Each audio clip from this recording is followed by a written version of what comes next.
Welcome to GardenDC, the podcast about everything gardening in the Washington, D.C. and Mid-Atlantic region. I'm your host, Kathy Jentz. I'm the editor of Washington Gardener magazine, and we're aimed at gardening enthusiasts, people who grow everything from edibles to ornamentals, natives to exotics. If it grows in our area, that's what we talk about.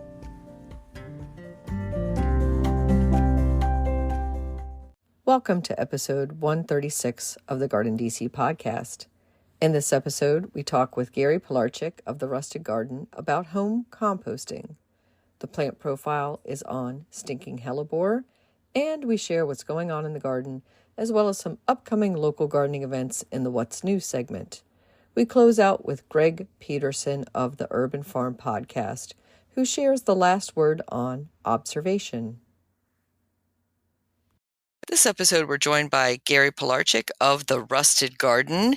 He's returning guest, and we had him for our episode 123, Cover Crops and Winter Bed Prep. And in that discussion, some listeners might remember that we started to get a little bit into home composting, but we promised to bring him back to talk really in depth about home composting. So welcome back, Gary. Hi, Kathy. Thanks for having me. And thanks for rejoining us. And since that was last October 2022, I was going to ask, has anything new happened in your life since then in the last few months? Well, it's seed starting time, which is not new. I always do that in January. But I did just finish my second book. It's called Edible Landscaping, and I just turned it in, I think, in the beginning of January. I co-authored it with a friend. But it should be something that is outcome November 2023. So it's very exciting. Now it's kind of just wait and kind of put the finishing touches on it, but I'm excited. Yeah, and that's unusual to come out in November for a gardening book. Yeah, it's just the way the dice rolled. So I was like, and it worked out for me too, because it gave me more. I don't know how many people have the opportunity to write a book, but sometimes it goes around your growing season. So this book, I was able to grow and photograph and get it into the book. So the timing worked out pretty nicely. That is very fortunate, Gary, having to write a gardening book the opposite of the growing season. That's always it's more convenient. Yeah, it was very hard, especially because you want to run out and be able to take photos right there in your garden, and you're like, that would not be now. So being able to gather it up as it happens is really helpful. So we'll look forward to that. Maybe we'll have you back on the podcast when the Edible Landscaping title comes out. I'm looking forward to reading it. So let's talk a little bit about home composting as far as the number one question that I usually get is from people in small spaces. And so to start off with a small home composting operation, what would you do? So I usually ask the question small. Do you mean no land or not very much land? So if you do have land, all you need is a 4 foot by 4 foot space. And that's what I recommend starting with. Now, if you're kind of, stuck with maybe having a garden on a balcony or in a tight space, why did I just forget the name? Just a cylindrical composting tumbler, a compost tumbler is what I'm trying to think of, works really well. They don't take up a lot of room. They can take up a little footprint, maybe a couple feet, but they hold a lot. And it's just a tumbler, kind of like a barrel on its side, smaller, usually made out of plastic. And you can put all your organic waste out of your kitchen and stuff into there, give it a couple of spins, and that will start you on your way of making compost. And so with the tumbler systems, I've always heard that the second you add something new into the tumbler, you're restarting the countdown for making into compost. Yeah. So whenever I'm teaching people about compost, a couple of things is compost, like if you were to buy it in a bagged compost can be in any state of decay and they can call it compost. So I really don't like the bag stuff. In your tumbler, if you do add in more, say, fresh lettuce or vegetables, you're adding in more nitrogen, and that nitrogen may heat your pile up again. But generally speaking, you are just kind of throwing in scraps as you get them with a tumbler like that. And you're not so much worried about the ratios. You just give it a spin, you let it heat up, do its thing, and you can kind of just sift through it and take out what you need when you need it. But they're pretty effective and pretty efficient. And then, so you're saying those with land can, if they have 4x4 space, which almost everybody, even with a tiny backyard, might be able to give over, that would not be using the tumbler. That would be the next step. Yeah, I like the 4 foot by 4 foot space. That's the minimum, just a square, 4 feet by 4 feet. And you want to make the pile as high as you can, up to about 4 feet or 5 feet. But you can pen in that 4 foot by 4 foot space with some T-posts or some stakes. You can just wrap chicken wire around it. And when you bring that chicken wire around the front, you can, cut it and just loosely hang it around the post so that the front is covered, but you can kind of open it up like a gate. I've even bought dog kennels to kind of keep dogs in a space in your house. And they're perfect. They're 4 feet by 4 feet. They're like $25 and you can find them on Amazon. And I just set that cage up outside, made a nice 4 foot again by 4 foot square. And I would just throw my compost in there. And the biggest barrier, that's the question I get a lot, is people just don't get started. They get kind of paralyzed with, I need to have this right mixture of browns or carbons and greens, and I have to heat it up and I have to turn it. And that is true to an extent. But my best compost is stuff I started 4 years ago, and I started harvesting it last year. And you just throw in your organic matter and you got that pen, and maybe you don't use it right away.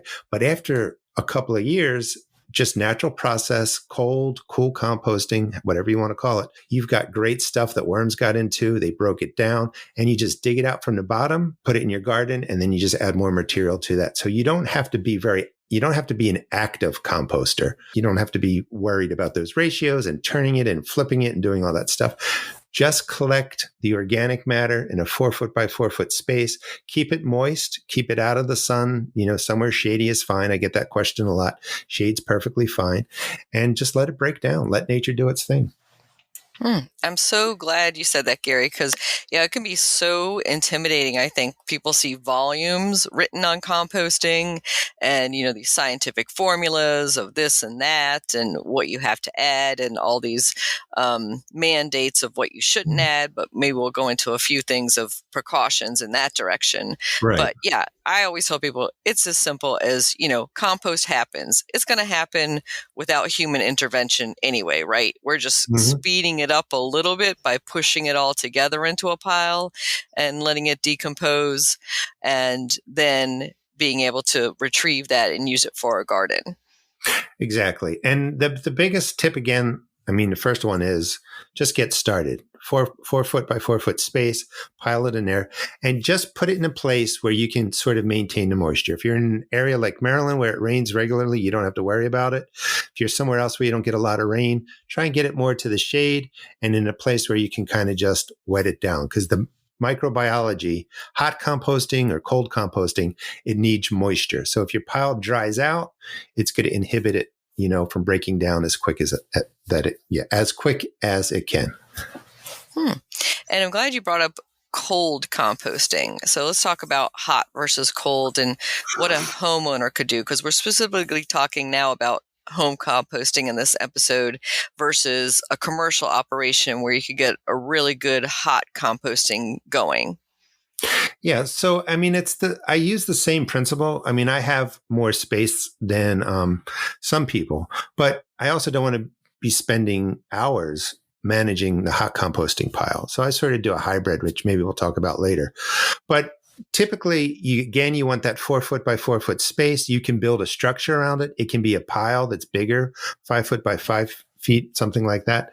But what you're doing is you're just putting in the nitrogens, which is typically cut grass. It's green. It's full of nitrogen. It was alive not too long ago. And you're mixing in browns that are more carbon based, that have more carbon in it, like leaves that are dry. And that combination of the nitrogen and the carbons from the leaves just creates this sort of atmosphere where microbiology, or the bacteria that like that heat, really take off. They start digesting and eating the nitrogen, the carbons and everything. That heat-loving bacteria grows and multiplies, and your pile can actually heat up easily to 120, 130, 140 degrees right in the core. And that will greatly increase how quickly that compost breaks down. Now, because it's generating so much heat and it's breaking down quickly, you do sort of have to turn the pile, bring the edges into the middle, maybe add in some more nitrogen, grass or the green materials, and just keep it hot and going. And it does break down quicker, but it's a little bit more work. And I don't like it as much as sort of a hybrid approach or cold composting, because worms don't like to live in 120, 140 degrees. So the organic matter breaks down more quickly, and it's great stuff. But I also like letting worms crawl through it and leave behind worm castings, because that's really beneficial to your garden plants. Yeah, and I would think for the home composter that creating that heat, could present other problems, attracting vermin, and maybe we can get into that a little bit. But the cold composting, just a little bit easier to handle. You're not having to constantly turn it, right? Right. Definitely works faster if you turn it more. So the more attention you can give it, the more you can turn it. You're just speeding up the process. Otherwise, from adding, say, a banana peel to being able to use it in your garden, that could be a couple years.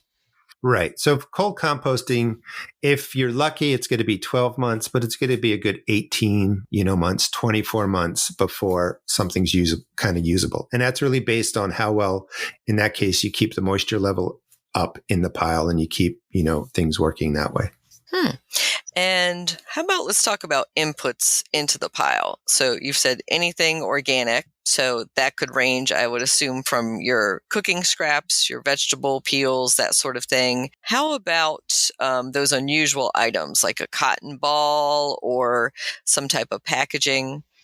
First of all, I love composting. I'm going to be talking about it a lot this year when I do my videos and stuff like that. I was a little bit slow getting started on composting, and I had the land, and that was the barrier. I just never got started. Once I did, I loved it, and I have, literally, probably a ton of compost now.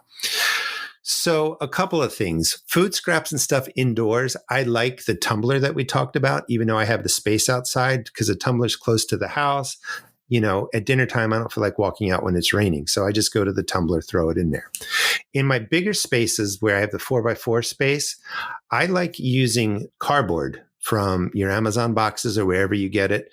Just rip them up into small pieces. And I will actually use leaves and cardboard almost interchangeably. You could use newspapers thrown into that mix too. Those are the resources people have mostly on hand, is usually leaves, cardboard, newspaper, paper.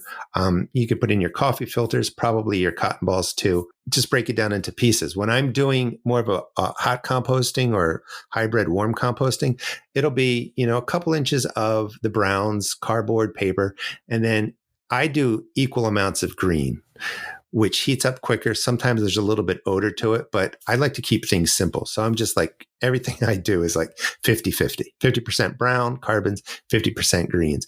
And, if it smells too much, it gets that ammonia smell, then you throw in some more cardboard or some more leaves, and that sort of, tames the pile a little bit odor wise. But cardboard is a great resource. And cardboard's also wonderful just to put down as a weed barrier. Put your wood chips on there. That breaks down quickly. Worms enjoy it. So if you're doing it when you're building a new raised bed, you could put several layers of cardboard down, soak it down, put your earth on top of that, and that will break down and it will actually feed and take care of the worms for a while. And I'm glad you mentioned that kind of ammonia type smell, Gary. Some people describe it as their pile has gone sour. I'll hear them say that as well. So you're just advocating just add in more brown. So the brown materials will soak that up. Exactly. The brown materials will absorb it, and it can happen pretty quickly, like in a day or two, the pile will change. And it's just like if you cut your grass, you put it into a bag, you stuck it at curbside. If it's not taken away or you go over there like a day or two later, you just smell that intense smell. That's exactly what happens. That's the odor that you get. And it's because your bagged grass doesn't have any of the carbon in there to kind of, balance out the heating process and the feeding process for the bacteria. So you get this really, really strong odor. And you also mentioned in there cutting things up into small pieces, or I always hear people talking about shredding the paper they add to their compost piles. So what does making it into small segments start off with?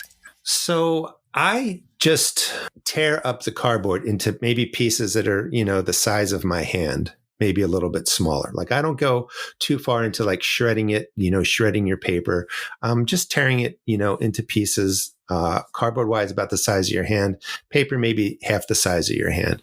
But what's important with that is as you're putting that pile in, make sure you soak it down. It needs to have moisture in there, and moisture is what gives the microbiology what it needs to get started, and then it'll feed, it'll grow, and your pile will heat up. You don't have to, and that's the thing, like we were talking about before, composting can get very complicated depending on what you're reading and what people tell you to do. You don't need to cut it into really, really tiny pieces. You don't have to spend a lot of time making it, the perfect size. Keep it moist, layered in browns, greens, brown, greens, kind of like lasagna, and see what happens. If you find, like we were saying, it gets too much odor comes out of it, it starts to smell, then you need to add more browns. If you find it just sits there and it's not really getting hot, then you need to add more greens. And what you'll get to do is you'll kind of learn your own style, and you can kind of just adjust as you're going on. Either way, all that stuff is going to break down and it's going to turn into compost. So you don't have to be perfect. You don't have to know everything. You just got to get it started. I love that philosophy. Yeah, I would say, make it easy on yourself. And it's kind of backbreaking work as well to keep turning it all the time, unless you have, of course, a tumbler, which tumbles it for you, literally. But I've seen people have the separated system. So they'll have like a fresh compost, so to speak, like just added, then kind of a in between, maybe that's 6 months to a year old, and then they'll have the done. So they're just flipping between a 3-part system, and maybe they'll separate that with some wood or some other type of barrier that you described earlier, fencing or that sort of thing, and just keep them kind of like an open pile. Yeah, and I mean, I've even seen like 5 4-foot by 4-foot spaces. I mean, to me, that gets too complicated, but 3 works pretty well. 3 works well for hot composting. The first one is your initial setup of the hot composting. You're letting that go a week, 2 weeks. Maybe you turn it a little bit within that pile. It breaks down a lot. Maybe 3rd or 4th week, that gets moved to the second compartment to kind of finish breaking down. And then you start a new pile in that compartment and you just moved it over.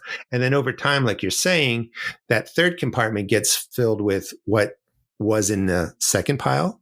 I know it gets confusing trying to explain it, but as that breaks down more, maybe at that 6 months, 8 months, that goes into kind of almost that finished compartment, and it just sits there until the gardener needs it. So you're always sort of moving it left to right, and then one more time. I do 2 things. I do a 4-foot by 4-foot for the fresh stuff, get it going. After that's been going for a couple of weeks, goes into that second compartment. And then my 3rd compartment is really just a big pile. It's a big 6-foot by 6-foot pile. I just throw it on there. I put a tarp over it to keep the moisture in. And then I just let that break down over time. And that's what I go to and get, when I need it in the spring, in the fall, sometimes for a mid-season composting. But there's a lot of ways that you can do it. Like, I don't want people to get overly stressed with it has to be right. There's just a lot of variations that you can do. And the whole idea is to keep moving the piles, taking the outside, putting it into the middle of the pile, keeping it moist. And then you'll just get to see your piles, go from 4 feet tall, very quickly drop down to 2 feet tall. And that's when you're close to being able to move it to the next pile. And then eventually it just goes and sits under a tarp and you get it when you need it. Yeah, and that breakdown in size can happen pretty quickly. When I do fall leaves and add those into the pile, they're pretty expansive when they're first put in there. But once you're kind of pressing out that oxygen, but we'll talk about oxygen in a minute and how we still need oxygen, it does collapse a bit. So what you thought was a huge pile could shrink pretty rapidly. It shrinks rapidly. And you're right, too, about the oxygen. When you turn a pile, you're not just turning it to bring the drier outside leaves into the middle and kind of spreading out the moisture. You're adding in more oxygen, which your microbiology also needs the oxygen. So if it gets really compact and weighted down and there is no oxygen, the pile can also start to smell. That's a little bit more rare. But anytime you turn it, you put in more oxygen, kind of helps fuel things again, and it goes well. My favorite compost is the leaf compost that you were talking about, because it's pretty easy to do. Yep. And I would say that there are a lot of compost, holders that you can make or purchase that have holes down the side. So there's always those that are adding or allowing oxygen in that way. So kind of netting or open, or just ones that are a can, but they have dotted holes along the side and usually on the bottom as well. And I think the bottom is not so much for the oxygen, but it's what I call the juice. Mm-hmm. Yeah. So, I mean, sometimes people worry that what breaks down is going to go into the soil below and you're going to lose it if you're not, sort of catching it in some way. And either way works. You still have wonderful compost if it still sort of drains into the ground, or if you're kind of, keeping the castings and stuff at the bottom because you have some sort of, plastic bottom. Sometimes I put down just wood so that, I can just go in there and actually use a shovel and I just scrape up the castings from the bottom of the leaf pile and stuff like that. You're always going to get something good. If you compost, I mean, it's just amazing stuff. The leaves I like because I just do a 4 foot by 4 foot pen. I use basic chicken wire or fencing to wrap around it. And then I just attach the front, like I was saying, so that you can open it up, pile the leaves all the way up in the fall. And then in the center of it, I cut the grass and then I just drop in 2 or 3 bags of grass right into the center. That's kind of like my hybrid approach. That green heats up, keeps the pile warm. It was even warm until December. It was still at like 80 or 90 degrees when we have freezing temperature here. And then it cools off. But it's a great way to sort of speed up leaf composting without having to go and turn the pile, because I don't turn it. I just set it up. I let it go. When it drops, I'll put in more leaves, maybe throw in another green core if it's the right timing. And I just let that do its thing. And I just get beautiful leaf compost with the added benefit of grass, which provides more nitrogen, because leaves sometimes don't give you a ton of nitrogen, phosphorus, and potassium, but they're great soil conditioners, great for soil life. And worms will move into there because the pile doesn't heat up to that 120, 140 degrees. In the core it will, but not on the outer parts. So you get the benefit of the worms digesting the leaves, leaving behind castings. And to me, it's the best stuff you can have. And it's not a lot of work, which is what I prefer. Mm-hmm. I agree with the leaf compost. That is what I mainly use for mulching around everything, and even throwing in planting holes along with the soil, just adding a couple handfuls of that. It's like the additive to everything. And the thing about leaves is if you have the space, but you don't have access to a lot of leaves you can go and pick up curbside, and very, very rarely, if at all, they're not sprayed with anything. So you're just getting leaves and no chemicals on there, so you can use them. If you were to go and try and pick up some, bagged fresh grass clippings or something like that from the neighborhood, the lawns are often sprayed with sprays to kill weeds, dandelions, and stuff like that. And those residues stay in the grass. So if you compost that down, there's a good chance the chemicals don't break down, and then you put them into your garden and it affects your plants, and it can cause damage. So grass, you just got to make sure it has no chemical sprays on there that are used to kill weeds. Great point, Gary. And that does bring us to what else not to add to your compost pile. And on my list are large sticks, because I've been lazy in the past, Gary, and I have just thrown in whole sticks, the size of my arm, and that they just, it takes forever for that to break down. Yeah. I mean, even branches, anything woody from a tree can take a while to go. I usually keep them on the side. And when I'm filling my 17-inch raised beds or 34-inch raised beds, when I'm making something new, all that wood I put in the bottom of the raised bed to I don't know, maybe a quarter of the depth. And I use that to sit there because, like you're saying, it takes so long to break down. So it sits sort of like hugelkultur in the bottom of your taller raised beds, put some soil around it, and it breaks down really slowly over the years, holds moisture, gives back. And that's a great way to decompose, bigger branches and stuff like that. Even pieces of firewood I'll put in the bottom, and then the upper 2/3 of your bed are better soil. The top final third of the bed is the best soil. And then that's where your plants tend to grow. But you don't want to put anything really into your compost pile that doesn't have a chance to break down within that 1 year period. And that's really sticks, twigs, branches, just, they're not going to do it. I don't put meats or anything into there either. They will break down, but they would be most likely something that's going to attract raccoons, rats, etc. So no meats into the garden. Compost. Mm-hmm.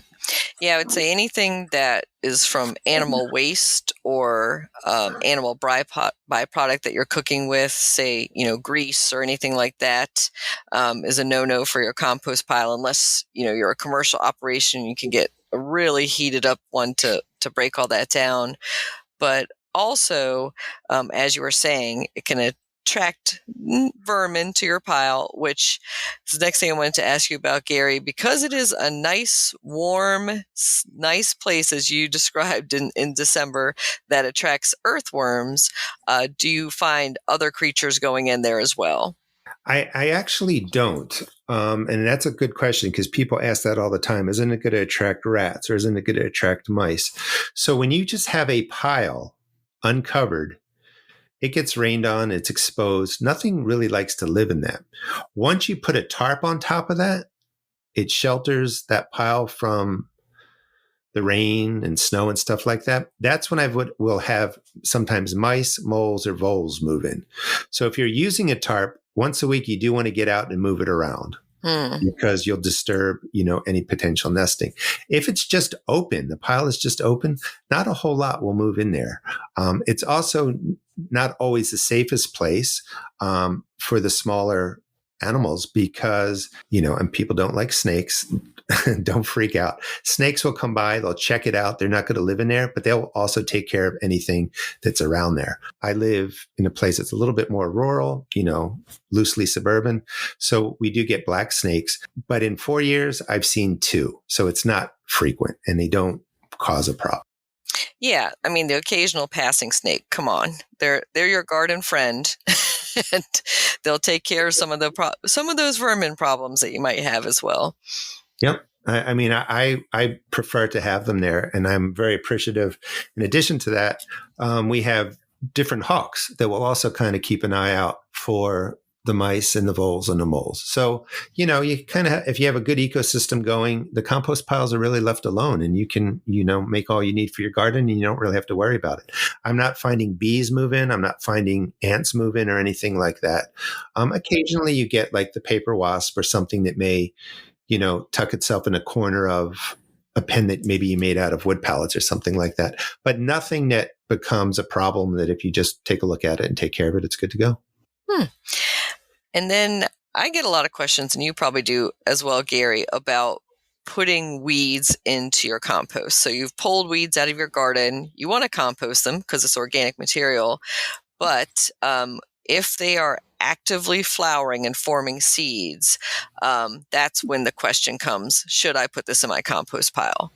So the answer to that is if they're going in as your nitrogen, fresh pulled in a hot compost pile, like the, brown, green, and it is going to be heating up to 120, 140 degrees, and you're going to do the hot composting process, then you don't have to worry about it because that heat will kill off the weed seeds, I should say. If you're doing cold composting, weed seeds can last for years. That's just what they do. And sometimes when you pull a weed out and it has a flower and you throw it on a pile, you think, okay, I missed it. It's not going to pod. It's not going to produce seeds. Sometimes that plant can keep going if it gets rained on and stuff, and it does produce seeds. So to answer your question, in a cold compost, you do run the risk of seeds, but I find it's not as big a problem as people think, because sometimes if the seeds are exposed, they do germinate, or they just dry out because they're on the edge, or you put them into your garden and they just don't take, or if they do take, they're right on top of the surface. So you can just come by in a couple of minutes, you just pull them out and you're done with it. So you don't have to be over worried. It's not like you're going to, overseed your garden in weeds and you're not going to be able to, get it under control. But hot composting will take care of the weed seeds. Cold composting, there's always a risk that seeds are there. Mm-hmm. And to be on the safe side, maybe pop those flower heads off, put that in the landscape waste you're going to send out. Mm-hmm. And if you really want to be careful about that.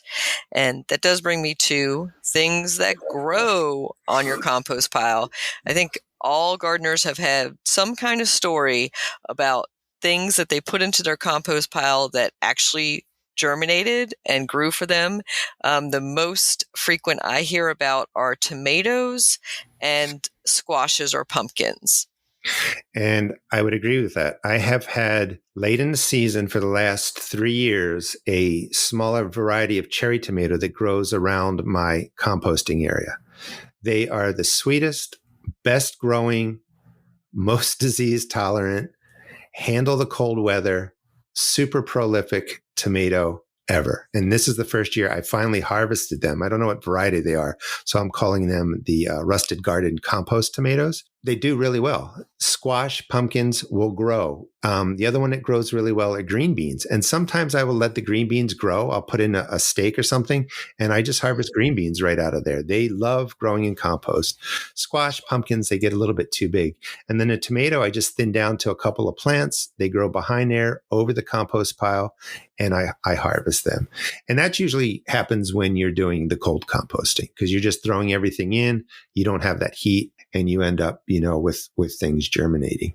I think it's kind of cool. It's kind of like a naturescape to me. I'm like, all right, what's going to grow in the compost this year? And I just let it go. Mm-hmm. Yeah, it's always fun to discover. I've not seen green beans. I might have to try that myself. What I've seen in my pile is because I do a lot of bulb forcing. So when I'm done forcing the bulbs, they're kind of on the weak side, and I'm not going to plant them in the ground because it will take several years for them to recover and bloom again. So I'll just chuck them into the compost pile. But then 3 years later, I'll have those tulips or those daffodils or whatever it is popping up from the compost pile. So that's always fun to see. I know it's amazing. I think plants really want to survive. The seeds want to survive. The bulbs want to survive. So it's actually a bit amazing to me, like what can be so beat up, and then 2 or 3 years later, it's growing, wildly and perfectly out of the compost. Mm-hmm. And so you mentioned the tarp over the top and having to, open that up or check that out every once in a while to make sure nobody has made that into their little home. But I also hear about a lot of people who do closed bag composting. So they're literally like bagging up leaves or grass and then just let it sit for 6 months. But I would think that would be kind of anaerobic. Have you had any experience with that, Gary? I've experimented. So like I was saying, I love leaf compost. So I do take a metal trash can, poke a bunch of holes in the bottom, fill that trash can up with leaves, soak it, water drains out the bottom, put the lid on it, and then I let it go. And that's similar to the bag. It's a little bit bigger, has a little more airflow, has drainage in there. When you do get to the plastic bags, if you're just putting in too much grass, it's just going to become a slimy, smelly mess. And because there's no evaporation, it stays a slimy, smelly mess. And usually you have to then throw that onto a cold compost pile or somewhere and let it finish breaking down. Mm-hmm. If you're shoving more leaves into the bag, and maybe some grass, leaves tend to do pretty well in a bag like that. But you do need to put holes in it. So one, water will come in when it rains and keep the pile moist, because we were talking about that earlier, that you need that moisture. And two, if too much gets in there, there's enough holes in there that it kind of will, drain into the ground and stuff like that. But if you're going to do the bagged process, more browns, more leaves is really more important. And one thing I get asked a lot about what people can add to their pile, and that reminded me of that when you gave this answer just now, Gary, is soil. So that could be old pots from house plants that you're just dumping out. Maybe the house plant failed and you just dump the whole thing in. Or it could be from containers that you've been growing, or it could just be, you're digging out something, so it's excess soil and you throw it on top of the pile. Does that qualify as a brown input, I assume? So the colors can be, it's brown, but it's not full of carbon. Just like you can get coffee grounds, which is, by the way, a great resource. If you go to Starbucks or Dunkin' Donuts and you ask them for their spent coffee, that is brown like coffee. However, that is considered a nitrogen because it's higher in nitrogen and stuff like that. That's just a side note. If you need things to throw into your compost pile, coffee grounds is a nice green with nitrogen that will help heat up the pile. I like putting the soil in there. It doesn't do much in the way of helping the pile break down, but it gives a place for bacteria to live, soil microbes, a place for the earthworms to live. And, I have several setups. What I would probably recommend if people are just, are listening and thinking about compost the first time, I would just do 3 pens, 1 pen, 4 feet by 4 feet. That's going to be where you put all your leaves, maybe throw in some grass in the core, let it do its thing. The other pen would be for whatever scraps you have in your kitchen that you want to, put out there, anything organic that you're pulling out of the lawn, out of your garden, whatever you want to do. The spent containers of soil like you're talking about, just throw them in there. And it's going to take about a year, maybe 2, to fill up that first pen. And then you work your way over to that second pen. And as you're filling up the second pen, that first pen of the cold composting, the combination of everything you've been throwing in there, starts to get ready. And with those kind of 3 pens, you're going to have plenty of compost really in 12 to 18 months. And it seems like a long time to wait. But for those of us that put it off, like I did, all of a sudden 2 years go by, 3 years, 4 years, 5 years. And you're like, why didn't I get started earlier? Once you get to that 18-month point, you just have this continuous supply of compost that goes forward, for as long as you want to be gardening and you want to be using it. Mm-hmm. Yep. It's that proverbial set it and forget it, right? Yep, you set it up and it does the work for you, which is fabulous. And because we're human beings, right, Gary, and we're impatient and maybe we don't want to wait for 18 months, I see a lot of people selling things that are like compost accelerators or compost activators. Are there any of those that you've tried or recommend? I've tried them, and the truth is they don't do a whole lot. Your best activator is more nitrogen. So if you wanted to speed it up, just go buy a bag of blood meal. That's very high in nitrogen. Sprinkle it on your pile, soak it in with water. That nitrogen will help accelerate it. If you're worried about something that's going to speed up the breakdown, just take some of your old compost if you have it. That's filled with all the bacteria you need. Throw it on your pile, wash it into the pile. Microbes multiply at this ridiculous rate that it can go from like a couple thousand to 1 billion, like in a day, seriously. So your old compost can help accelerate new piles. If you're just starting, just go take some soil from your garden. That's full of great stuff. So that will get it started. I've heard people, want to put beer in there. Some people put urine in there. They dilute their urine. That's a nitrogen, just like the blood meal. So you can you can spend all the money you want, but you really don't have to. You can just, keep the pile moist, use grass for the greens to give nitrogen to the plants, to the pile, and that will help speed up the process. Or just keep it moist and throw in some earth soil. The microbes will do their thing and you're going to get compost. If there was something out there that made compost in 1 week, we would all be using it. We would all know what it is. And, we wouldn't even be having this conversation because people just buy it, throw it on the pile. You have instant compost. Yeah. And I would say if there was something that could decompose things that quickly, without being a harmful chemical, there probably wouldn't be any zombie apocalypse movies out there. Right, so. Right. But yes, the best advice I've ever heard is just to add a handful of already done compost into a compost pile, and that's the best you could do. That's all you need to do. And if you really read the boxes of the, amendments that you're buying, or even when you buy organic fertilizers, you see all these microbes in there, bacillus, something, And if you've seen it, it's like 20 different things in there. That's just microbes. That's already out there. They're not really lying to you, but they're not giving you anything special. Those things are already out in your garden, and you can get it from a shovel full of compost, or it's already in your soil. So you don't have to spend extra money on it. And so you made your compost. It's about 18 months in, and you've got some really good stuff. Do you have any special system that you use for filtering your compost? No, and I don't sift mine. First of all, leaves break down into this beautiful stuff that doesn't need to be sifted in any capacity. So leaf compost is wonderful, or the leaf and grass combination. Like we were talking before, if you put in like smaller twigs and, maybe like sunflower stems, you may get bigger pieces in there, but it's not going to really hurt your garden. You could spend the time sifting it, but I find that the bigger pieces just get worked into your garden soil anyway. Maybe if I was setting up a bed for planting seeds and I just wanted something a little bit more sifted, I might sift it through, I don't have it now because I don't do it that often, but you just make kind of a square out of some 2x4s and you can get, I'm trying to think of the name. It's metal. It's like, maybe you can help me with it, but it's these little tiny squares of like sort of fencing that you can just staple right onto it. But they're small.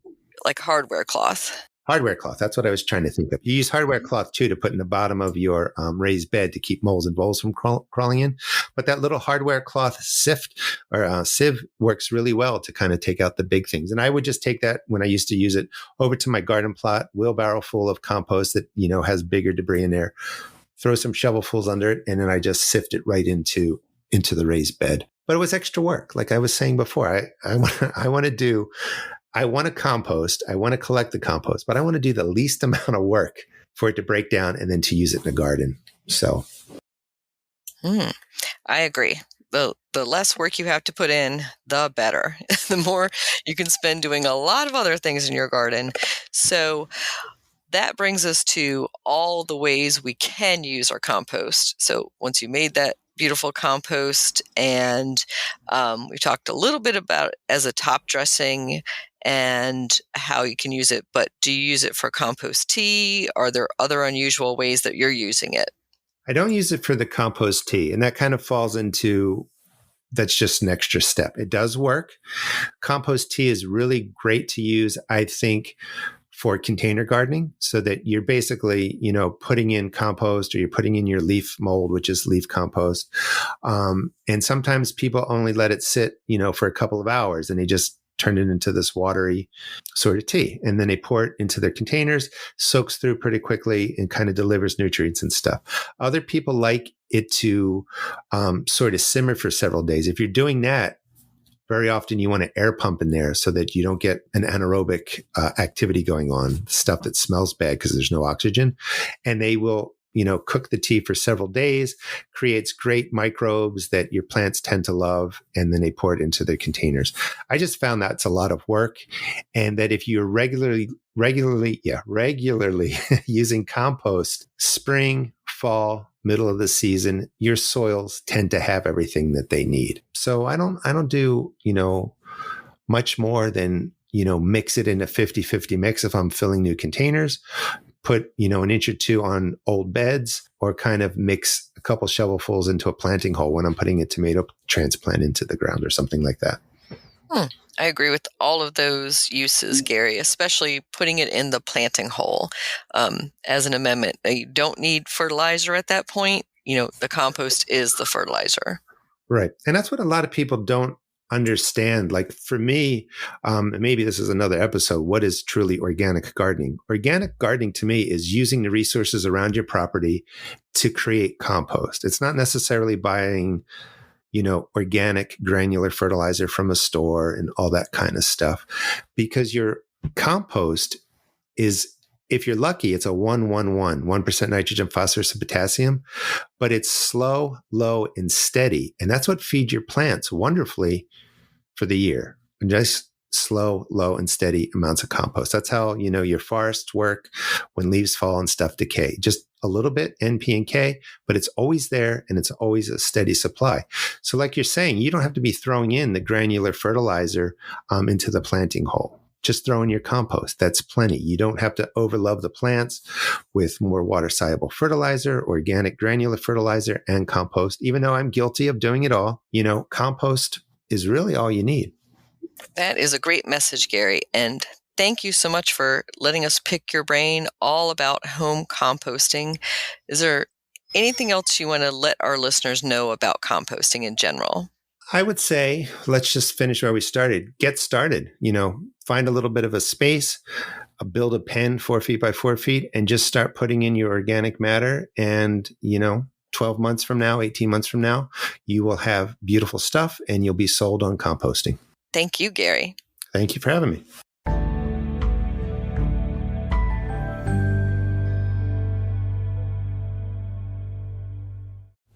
Stinking hellebore plant profile. Stinking hellebore, Helleborus fetidus, is a perennial plant that is native to the mountains of Europe and Southwest Asia. Despite the common name, the flowers don't smell bad at all.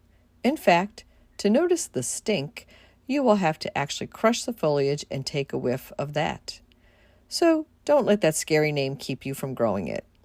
This tough plant has beautiful, finely cut leaves and bright green flowers. They bloom in late winter and early spring. It is very low maintenance. In mid-spring, you can prune off any spent flowers as well as any old, tattered foliage. The plant spreads fairly quickly and forms large clumps that can be divided every few years. Plant the divisions immediately and water them in well to give them a good start. Stinking hellebore thrives in part shade and rich, well-draining soils. It is hardy to USDA zones 6 through 9. They are fairly drought-tolerant once established.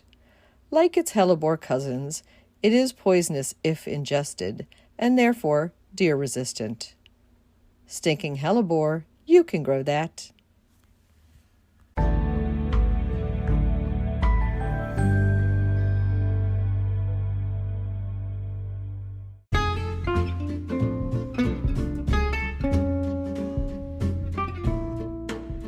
What's new this week?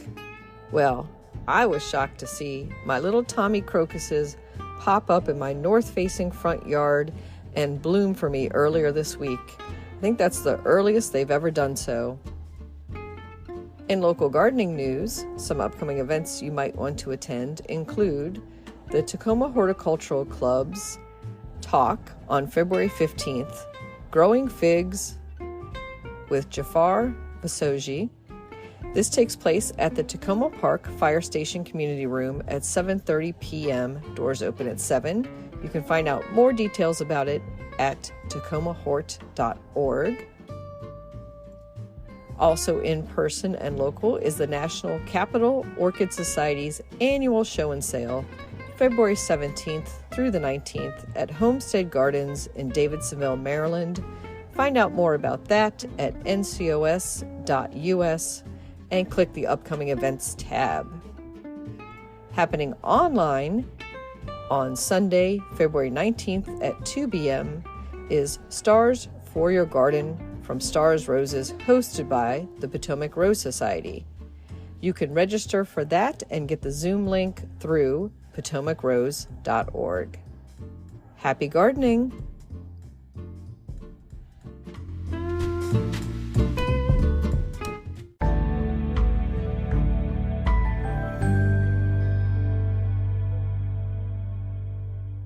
Get low-maintenance alternatives to lawns with Ground Cover Revolution by Kathy Jentz. Reducing the lawn is among the biggest trends in homeownership, with an endless stream of homeowners looking for an eco-friendly alternative to a traditional turfgrass lawn. In the last few years alone, over 23 million American adults converted part of the lawn to a natural landscape, and now they're looking to do even more. The biggest challenge to adopting this new ideal of the perfect lawn? Knowing how and when to replace your turf, and which plants are the best ones for the job. Ground Cover Revolution is here with all the answers you need, and some you didn't even know you needed. Included are 40 in-depth profiles of plants and an incredibly useful chart giving you all the specifics on each of those choices for a quick reference and to make your ground cover selection process even easier. Whether you want to replace the entire lawn or just reduce the amount of land dedicated to turf, Ground Cover Revolution will help you usher in a new and improved idea what a beautiful lawn should be. Available February 7th, 2023, and you can pre-order it now at Amazon.com or bookshop.org.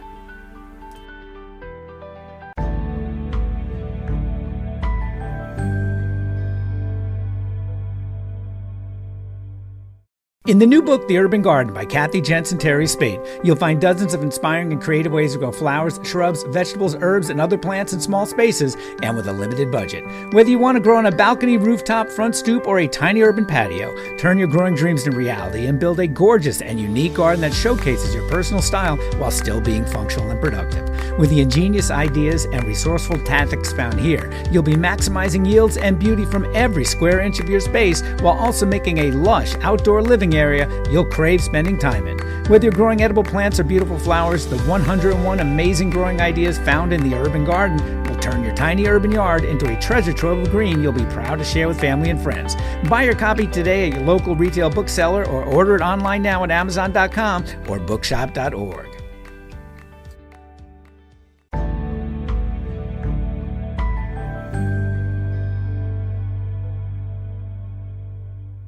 This is the last word on observation. I'm Greg Peterson of the Urban Farm Podcast. Life can be an interesting, long, and winding road. I lived right in the middle of Phoenix, population 4.7 million, for 54 years, and I planted my first garden at the age of 14. In 1989, I bought my first home, and soon after that discovered permaculture, and very quickly started converting my yard into an edible landscape. One of my first lessons in edible yard design was observation. Stand back, watch what is happening in your space. Watch where the sun is every season. It is lower in the sky in the winter and higher in the summer. Pay attention to the water flowing across your property. Where does it come in from and where does it go? How can you slow it, spread it, and sink it, as Brad Lancaster, the water harvesting guru, states? Getting that hydration to stay in your garden is of utmost importance, especially in times of drought. What is your dirt like? Or do you live in an area where you have soil that is a nice mix of dirt, airspace, organic matter, soil life, and moisture? Pay attention, and when you're done, pay more attention. Our observations give us the clues to make forward progress with working in the flow of nature. Discovering how nature works is the key to our long-term success.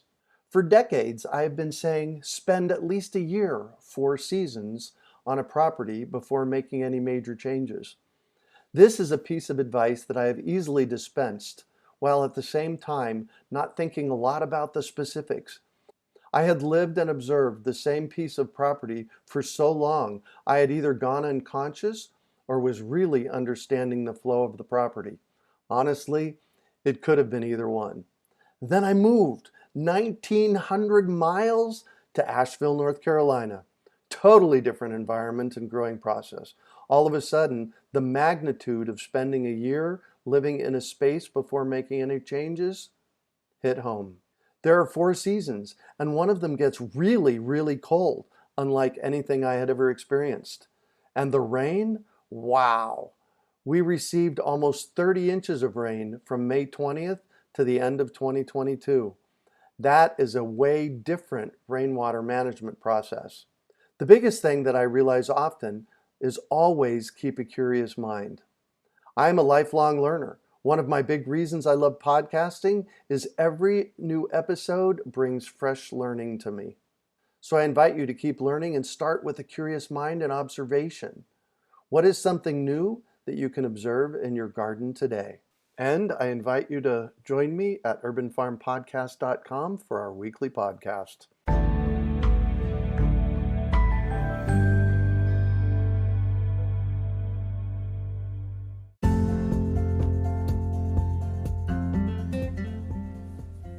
Thank you for listening to GardenDC.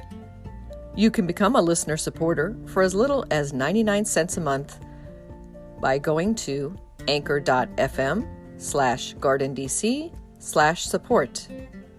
Another way to support this podcast is to subscribe to our monthly digital publication, Washington Gardener Magazine. To do so, go to washingtongardener.com. Thank you.